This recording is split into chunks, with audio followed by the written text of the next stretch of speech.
Slow pacing lang tayo ngayon. Wala ako sa tulog eh. Mag-10 picking sana ako kagabi din sa police station natin.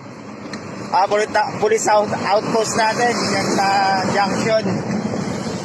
Babagabag. Sakop siya ng barangay Tuaw South. Problema, yung gagayak na ako ng atin din.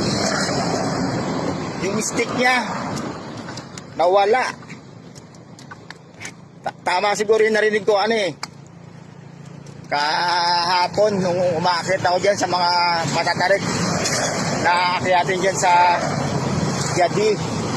May narinig ako nalaglag. Medyo baka sa sasakyan, kala ko dun galing hindi ko pinansin. Nakaipit lang kasi yun dito eh. Saan ba? Dito. Nakaipit lang dyan yun oh. Nasa loob nito, dito. Hindi na ako makakapag 10 pitching ngayon kasi nawala yung bakal niya eh.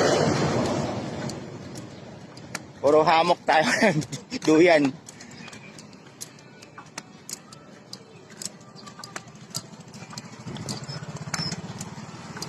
Wala ako sa tulog.